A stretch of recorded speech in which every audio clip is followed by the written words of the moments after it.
नमस्कार साथियों, आपका समाचार अपना देश के इस क्राइम एपिसोड में स्वागत है।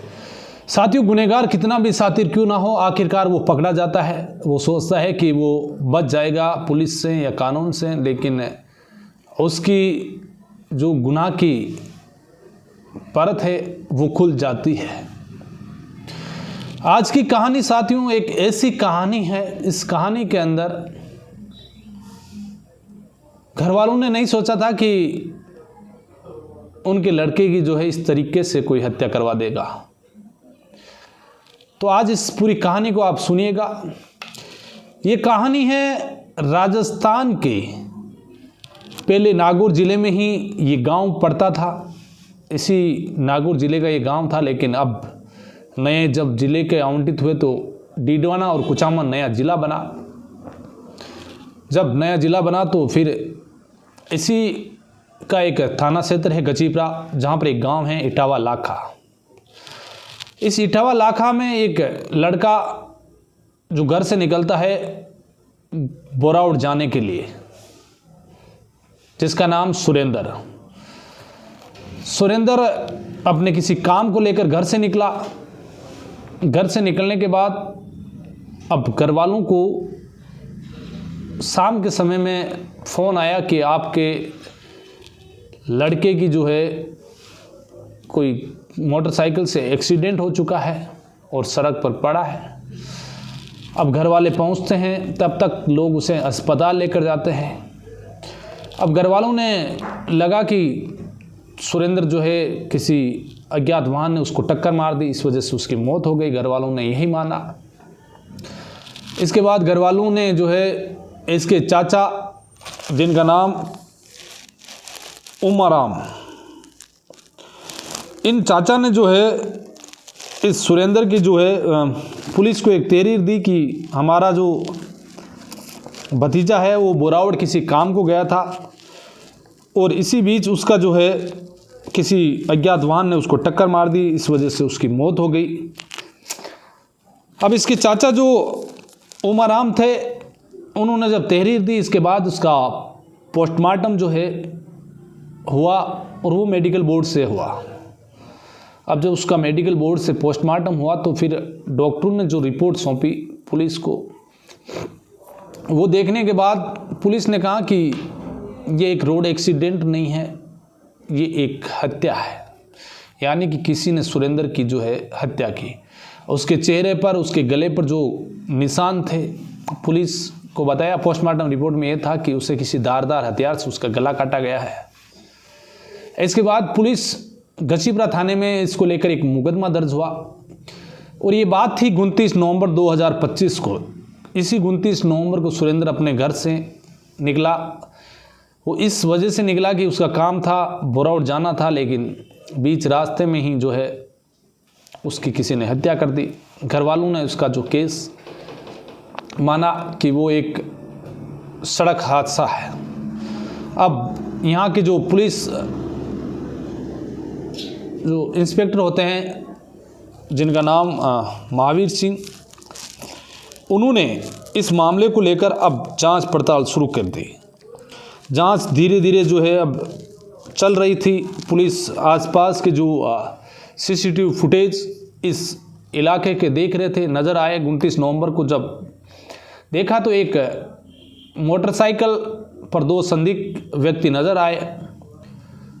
अब क्योंकि वक्त बीत रहा था, इधर पुलिस इस मामले को लेकर, क्योंकि जो ये इलाका है ऐसी घटनाएं कभी हुई नहीं, तो फिर एक ग्रामीण परिवेश, जो ग्रामीण इलाका है, उसको देखते हुए अब पुलिस लगातार इस मामले को लेकर कड़ी से कड़ी जोड़ने में लग गई।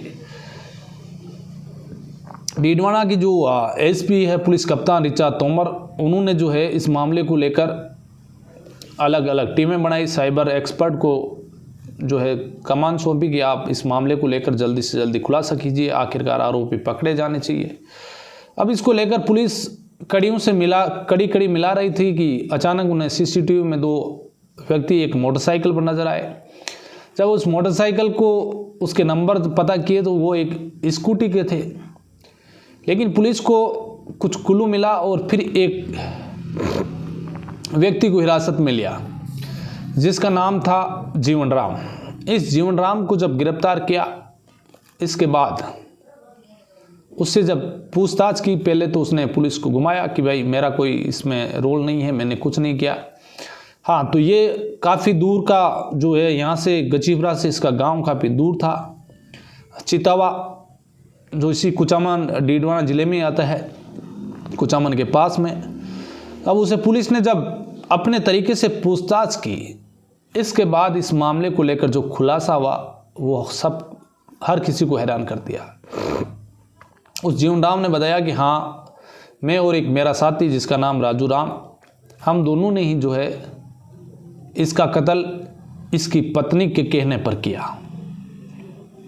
अब फिर इन्होंने जो कहानी बताई वो बड़ी हैरान कर देने वाली कहानी थी। इसके बाद शोक सभा में उसकी पत्नी पहुंची हुई थी, उस पत्नी को गिरफ्तार किया जिसका नाम रेखा। फिर इन तीनों ने जो कहानी पुलिस को बयां की, वो जब उसके घर वालों ने सुनी सुरेंद्र के, तो उन्होंने कभी ये नहीं सोचा था कि जो उनके घर की बहू है जो शोक सभा में पहुंची, वो ऐसा कदम उठा सकती है। तो अब आप पूरी कहानी जो उनके द्वारा बताई गई वो मैं आपको बता रहा हूं कि रेखा की शादी करीब 2018 में हुई थी इसी सुरेंद्र के साथ में। अब सुरेंद्र एक प्राइवेट स्कूल में पढ़ाया करता था और उसके साथ साथ वो एक कंपटीशन एग्ज़ाम की तैयारी भी करता था। 2018 में उनकी शादी हो गई रेखा की और सुरेंद्र की। इसके बाद रेखा 2020 में कुचामन पहुंचती है कोचिंग करने के लिए। अब वो कुचामन रहती है, इसी बीच उसकी दोस्ती राजू राम से हो जाती है। राजू राम भी एक कोचिंग में जो है कोचिंग कर रहा था। इधर धीरे धीरे वक्त बीत रहा है। अब दोनों प्रेम प्रसंग में रहने लगे, लगातार यहीं पर कुचामन में साथ रहते थे। धीरे धीरे वक्त बीत रहा। इधर पति को कोई बात की खबर नहीं, क्योंकि उनका गोना हुआ नहीं, उसका आना जाना था नहीं ससुराल में, तो पति से ज़्यादा उसका संपर्क था नहीं, घर वालों से उसका ससुराल में कोई ज़्यादा संपर्क था नहीं। 2023 में उसकी बीएससी पूरी होती है। इसके बाद उसके पिता जो रिटायर्ड होते हैं आर्मी से, वो महाराष्ट्र के नागपुर में ग्रेनाइट और मार्बल के कारोबारी हैं। तो फिर उनकी जो बेटी रेखा है वो वहाँ पर चली गई महाराष्ट्र नागपुर में और पिता के साथ रहने लग गई। इसी बीच अक्सर कभी पति फ़ोन करता था तो रेखा उससे झगड़ती थी, लड़ती थी। तो कहते हैं कि इन्होंने बताया कि वो 3 महीने से उसने रिचार्ज भी अपने मोबाइल में नहीं करवाया, लेकिन उसने जो साजिश रचना शुरू कर दी कि वो इस पति के साथ रहेगी नहीं, वो शादी करेगी तो इस राजू राम से करेगी। उसने अपने प्रेमी से कहा कि मैं शादी तुमसे करूंगी, इधर प्रेमी ने कहा मैं शादी तुम्हारे से करूंगा। इधर रेखा उसके पति को पसंद कर नहीं रही थी।